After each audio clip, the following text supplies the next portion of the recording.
Most of the time, when products are presented for registration, the would-be manufacturers usually present the best specimen of their products to the regulatory authority. You often notice that at the point of registration, the products are okay and genuine, but after certification, you then begin to notice deterioration or poor standard of the product. One way by which Nafdac as a regulatory authority ensures wholesomeness of registered regulated products is post-marketing surveillance, that's PMS. Post-marketing surveillance is the practice of monitoring the safety of a pharmaceutical drug or medical device, food, and food products such as seasonings, beverages, and canned foods after they had been released to the market. As we always tell you, because a product has a registration number does not mean regulatory work has been concluded on it. Nafdac still monitors these products to ensure they maintain their registration status. So beyond ensuring that manufacturers keep to the approved standards for their products, post-marketing surveillance is further used to confirm the safety or otherwise of a product after it is used by a large number of people. Sounding a bit technical, I guess. Well, don't worry, let's simplify the discussion for you a bit as we bring on Mr. Tunde and his friends in our drama piece. Stay on this dial.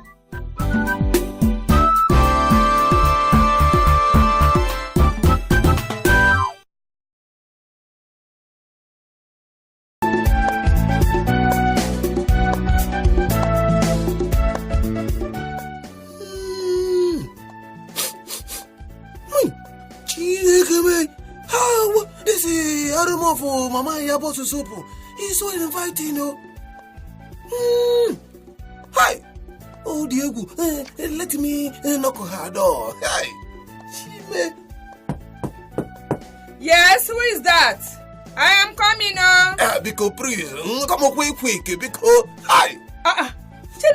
But what brought you to my house by this hour of the day? Hey, Mama Yabo, at least you should have asked me to come in first before this your interrogation. No, I am very busy in the kitchen cooking. Please. I know so you are cooking. And that is the more reason you should allow me in. Yeah, because the aroma of this is soup on a way, it is killing me because you will die over and over again because this food I am cooking is for my husband and he will soon be here. And let me tell you one thing, I don't entertain male visitors when my husband is not around. Okay, because Mama Yabo, okay, I have heard you. I came to inform you about the village meeting called by us, the Nafdac'S man.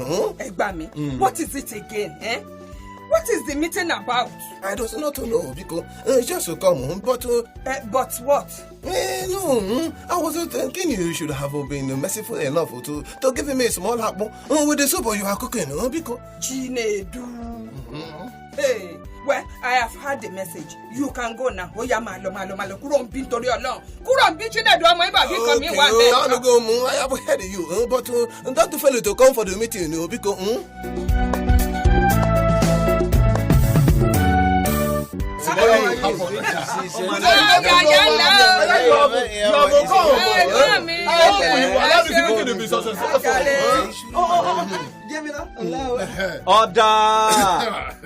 Order! I say order!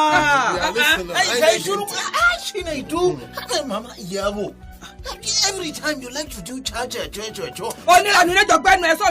Wallahi, my man Iyabo is crazy for. Before uncle, who don't know say you the crazy? If you are also order. This meeting is very important for our advancement as a community, especially as a community engaged in the production of cassava, sorghum, and cocoa. Look, let me start by saying that my boss has directed that all products produced in this village must be done with best international practices. And this is called standardization. Standardization. Babu, how? Is this place international community? Wonders. Can you shut my mouth? Wallahi, I talking too much. Okay, Tunde, I talking. Even me, I wanting to talk something. I shouting. Come on. Who made Malam Yaya the class monitor here? Okay. Okay. That is enough. That is enough. As I was saying, the essence is to make our product compete favorably with those produced outside the soil of this village. Shengomi. Atigbo. But can I ask a question? Yes, you are very free. Okay. How do I standardize my agbo-jedi-jedi, of which you are a beneficiary? Okay. Emina, I'll bring a question. Okay. What is the dosage of your agbo-jedi-jedi that can cure dysentery? So for me. Don't say jikene.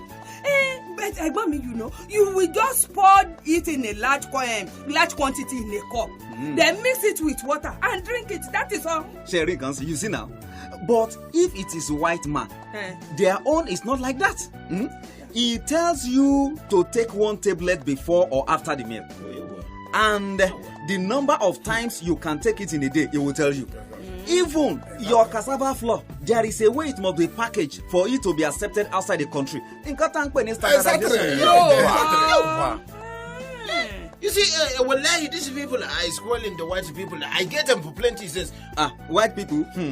Let me tell you, even when they are producing their products, they ensure it passes through a process. It must be safe for consumption and well labeled. Please help me now. Help us. How do we go about it? I too, I want to start exporting my agbo-jedi-jedi and cassava flour. No problem. There's no problem. I will guide you through the process, but you will bear the cost too. Cost ticket. Chinadu Amaibo, come. I need your support here. Oh, so support 1 year. Which is support? I will never full support you. When you, this woman, refused to let me taste your soup. I will not support you. Allah is going to bless you. Mama Ayabo is refusing to give you food. Wallahi, don't give it my support. God forbid. God forbid. Why will you talk like that? You is not given food to chop. You want to collect support. You don't know that no food, no support. You see? Okay, in your one good turn deserves another. Just it deserves.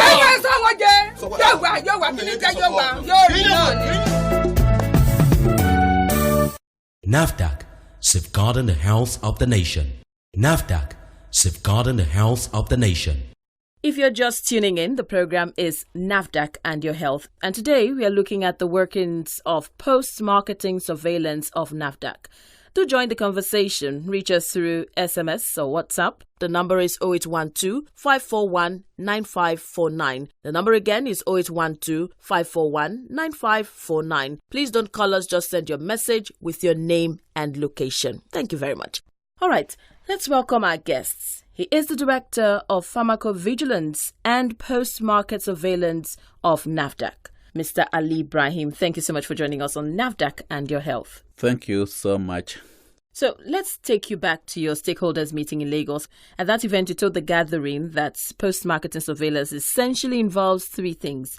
You talked about the safety, the quality, and wholesomeness of the products. Now, kindly tell us or take us through these three concepts as regards to post-marketing surveillance. The DG Nafdac decided to meet with the stakeholders in the industry and consumers. She targeted a date with the DG Nafdac.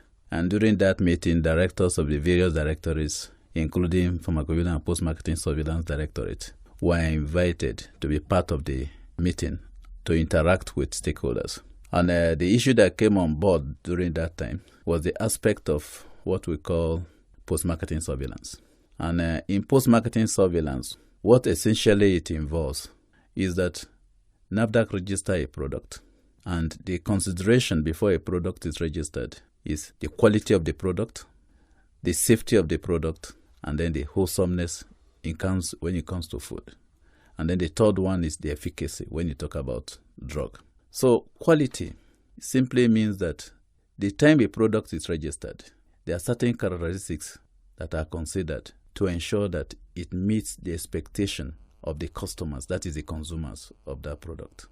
And having met that characteristics, NAFDAC register the product. And what it means then is that the manufacturer should keep to that specification in terms of quality. Like if you are talking about a drug product, for instance, there's what we call the active pharmaceutical ingredient. That is the thing that is used to cure the sickness or cure the microorganism causing the disease. And in most cases, depending on the official document you are referring to, it can be between 90% and 110% of the active ingredient. What it means is that when the product is placed on the market, NAFDAC assesses it and it conforms. Now, when the product has been registered now, it means that any subsequent batch or pack of that particular product that is offered should comply with those things. Now, what we've seen in some instances is that after a product is registered, some of the people or the company that the product is registered for start varying this quality standard. So in post-marketing surveillance, what we'll do is that we'll monitor this product, take them randomly, sample them, and test them. And anytime we find that it's below the quality specification, then we'll apply some regulatory measures to make sure that it serves as deterrent. Now, when you're talking about safety, the essence of any regulated product that is going to be placed on the market for consumer is that it must be safe. It must not cause any injury to the consumer. And that means that there should be proper evaluation of the ingredient that make up that product. And in as much as the product is no longer safe, in that case, we are saying that the risk of that product is higher than the benefit. And in such situation, NAFDAC take measures to make sure that those products are not on the market. One of the things that will make the product unsafe, for instance, is that there are certain classes of ingredients that a particular group of people are not supposed to use. For instance, if somebody is diabetic, for instance, that is, he has diabetes, he's not supposed to take maybe soft drinks that contains sugar. So in such situation, there's what we call non-nutritive sweetener that you can use to prepare their own classes of drinks that they will take. But if this product is now registered, for instance, and then the person that registered now want to alter that non-nutritive sweetener and replace it with sugar, it becomes unsafe for the diabetics. And when NAFDAC finds that, we apply serious regulatory measure. And that is the one we're saying that a product is not safe for that particular group of people. Now, when we are talking about wholesomeness, you talk about food, and you are saying that the food should be wholesome. Now, wholesome in the sense that the ingredients that are listed on the product will be useful to the consumer. Also, it's not supposed to contain any impurity or anything that will endanger the life of the people. Take, for instance, like packaged water.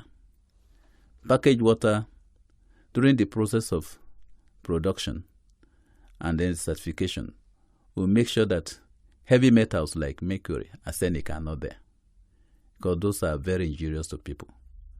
But in some cases, depending on where the things are being produced, some of these impurities can be there. So when those impurities that can endanger human health are there, it's no longer wholesome. Then with respect to what we call efficacy. Efficacy deals with medicine. That medicine is supposed to be effective to do the work it's supposed to do. And the moment it cannot do that, we say that the medicine is ineffective. So for regulated products, the major characteristics that are being considered are quality, safety, wholesomeness when it's food, and then efficacy when it's drug product. All right, but how often do you go to some of these establishments to evaluate that these three things you have explained to us are complied with?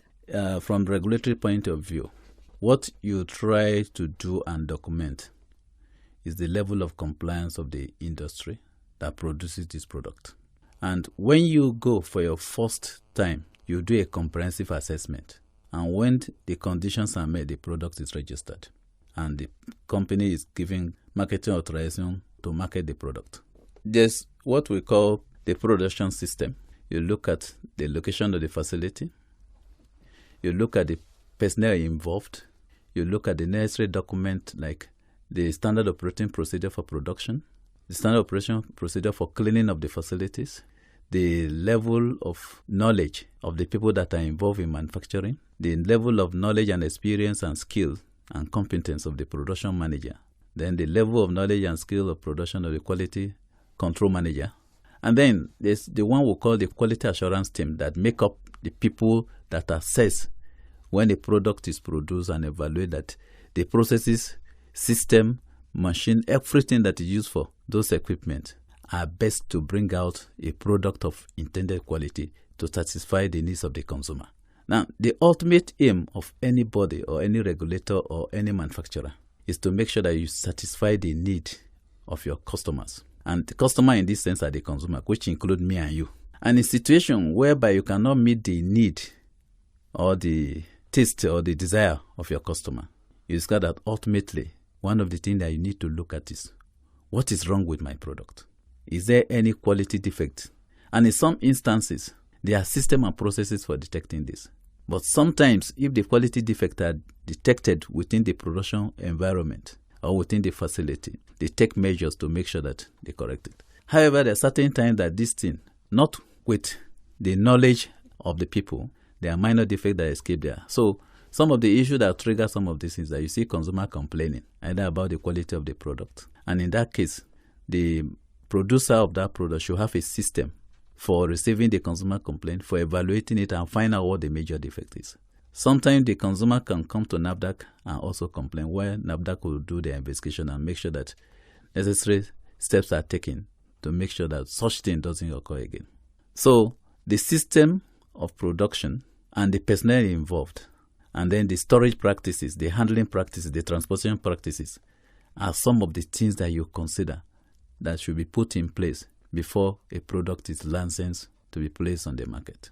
However, after the product is now licensed to be placed on the market, the marketing authorization holder or the manufacturer of that product has to ensure that the quality system is maintained and improved upon, so that whatever the consumer is expecting of that product doesn't fall below standard. And anytime this thing fall below standard, definitely you start getting complaint, either from the consumer or during the visit by officials of the regulatory body like Nafdac. Some of those defects are detected. And once they are detected, the consumer, depending on the severity of the defects, the manufacturer can be asked to suspend production, pending when those things are corrected. Sometimes, if you affect the quality of a particular batch of a product, those batches can be recalled with the directive from the regulatory body like Nafdac. And when they are recalled, the recall is to ensure that consumers are not exposed to hazard. If there's a fruit drink, for instance, that contains disease-causing microorganism like E. coli, it's not even one unit is not even supposed to be in such product, because once it's taken, it causes a lot of disease conditions. So during test, if a national regulatory authority detects that there's such contamination, the whole batch of that product can be withdrawn and destroyed. And the destruction is in such a way that it's not the manufacturer that sit down and decide, I'm going to destroy. There should be presence of the regulatory authority to witness that destruction. And there's a system and procedure for the destruction in such a way that it should be very transparent, and it will be in the interest of the consumer. Okay, now, while you were explaining, you mentioned efficacy. Now, at what point do you say a medicine is efficacious? Is it during the clinical trial or when the drug is already being used by the people? Essentially, before a new drug product is registered, it should undergo what we call clinical trial. And during clinical trial, they are in various stages. You have the stage 1, stage 2, stage 3, and stage 4. And what is paramount at this stage is to make sure that some group of human beings, especially starting from the healthy human being, are used to make sure that this drug is safe and is not toxic.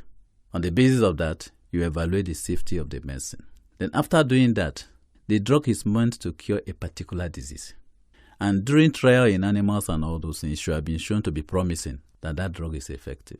So the second stage after establishing the safety is to make sure that you've tested this particular candidate on people who have that disease condition. And then when they are tested on that disease condition, it's expected that that drug should be able to cure the disease condition, because it will be promising when it's tried on animals like rats and all those things. And in a situation where we are talking about efficacy, it means that if that product, the dose of which has been established, is used at that particular dose, it should be able to cure that disease condition. So in that case, you say that the drug is effective in curing that disease condition. And in that case, the efficacy has been established. And if you look at issues like new medicines that come on board, some have been tried, they are good in animal, but when it comes to human being, they are not good. So that is why it's very, very expensive to put new medicines on the market. So what happens, assuming the accurate dosage has been used and the patient follows prescribed guidelines, yet the medication could not cure the disease? Can we still say the drug is effective at that point? Some of the things that one needs to consider in taking the medicine and trying to establish whether the drug is effective or not is the aspect that we call about compliance, patient compliance, and then rational use of medicine. For instance, what it means that the rational use of medicine, what it simply means that the right drug and right dose prescribed for the right disease condition and for the right patient, and then it's used according to instruction. Now, in our own setting, some of the things that might affect the efficacy of the drug is the rational use of the medicine. There are certain drugs that you are not supposed to use except you are tested and it's established that you have that disease conditions and you use it according to the prescription by the prescriber, in this case, physician. But we've seen in our own setting that anybody you get up and say, okay, I have this disease condition, no consultation, you start using some antibiotics.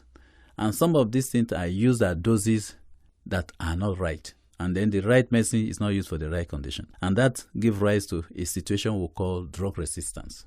Then the microorganism that is causing this sickness become exposed to sublethal doses of the drug. Or they are used for 1 or 2 days and then it stops. And then they become resistant to that kind of drug. In that case, you will discover that the drug is a good quality, but it cannot cure the disease condition. So, development of resistance by microorganisms is one of the factors that can affect the efficacy of medicine. And that is why it's necessary for any person that is going to use new drugs like antibiotics to undergo necessary tests and being seen by a qualified physician. The drug will be prescribed and the drug will be dispensed by a qualified person like pharmacists who know the knowledge about medicine and will be properly guided. And what I mean by properly guided is that we've seen a situation in a certain that antibiotics, for instance, that is drug that you use to treat infections by microorganisms, is prescribed for a patient, and the patient is asked to go and take this medicine 4 times in a day. Now, because it's not properly guided and is ignorant, he believes that his own 4 times in the day is to take 1 tablet in the morning, 1 afternoon, 1 evening, and 1 in the night before he sleeps. But what it simply means that if one is asked to take the medicine 4 times in the day, is that if the person is able to wake up by 6 and he takes the medicine by 6 a.m., it means by 12 noon, he will take another one. By 6 p.m. in the evening, he has to take another one. And then by 12 midnight, he's supposed to take another one. That means the drug is supposed to be taken every 6 hours. But in situations where people are not knowledgeable, they take this drug that's supposed to be taken every 6 hours. All the doses are taken between morning and the night, which is over 12 hours. So in the daytime, you see the concentration of medicine in the blood. The drug works. But in the night, between 6 and 6 in the morning, because the drug is not spread over that period, there won't be enough concentration of the medicine in the blood during that time. So during the daytime, the blood is loaded. In the night, there's no drug in the daytime. So that is why we're thinking that any person that wants to take a particular medicine should be properly counseled by a qualified pharmacist who have good knowledge about medicines, tell him about the medicine he's supposed to take along with that drug, the food is not supposed to take along with the drug, and you discover that when all these instructions are followed, then the medicine will work optimally. You'll be able to cure the disease condition and the person will obtain a good treatment outcome, and everybody will be happy for it. So much still to talk about, but for time, we must call it a day today, and we hope Mr. Ali would be back to continue on this very important topic, post-marketing surveillance of registered products. Mr. Ali Ibrahim, we thank you so much for being on the program today. Thank you so much, and God bless you. Nafdac, safeguarding the health of the nation. Abeg, I wan buy ACT anti-malaria medicine with antibiotics. Oga, na dem be this. Thank you. How much I go give you? Before you give am money, you don check whether that medicine na better one abi na fake? Abi you never hear of mobile authentication service MAS? True. So me see local trouble o. Wetin concern medicine with MAS? See, make I tell you. Na Nafdac carry this mobile authentication service MAS come to take protect us from fake medicine dem. Shebi you dey see that shine wey dey that medicine be like recharge card own so. Okay. Take your hand scratch am. Wetin you see? Like 10-digit numbers. Oya send those numbers go the phone number wey dey the carton. Na free. Hey, they don reply. They send me okay. That one mean say the medicine na better one. Now you fit give am money. Anytime wey you wan buy anti-malaria or antibiotic medicine, make sure say na the one wey MAS get hand inside. Check, see the 10 numbers wey dey there. Then follow the steps to take sure say the medicine wey you dey drink na ogbonge one. Na National Agency for Food and Drug Administration and Control, NAFDAC, bring on this message. And that is our package for today. We thank you for listening. If you have any question, comment, or you want to know more about the workings of Nafdac, please reach us through SMS or WhatsApp. The number is 0812-541-9549. The number again, 0812-541-9549. Please don't call us, just send your message with your name and location. You can equally visit the Nafdac website on www.nafdac.gov.ng. You will also find information about the agency there. If you want to listen to this program again, visit www.gadopress.com. That's www.gadopress.com. Thank you very much. This program is a production of Gado Agency Limited under the sponsorship of the National Agency for Food and Drug Administration and Control, NAFDAC. Many thanks to the drama crew. The producer is Godwin Odemije. Join us same time next week for another interesting edition. My name is Harriet Parkinson. Do take care of yourself. Have a good evening.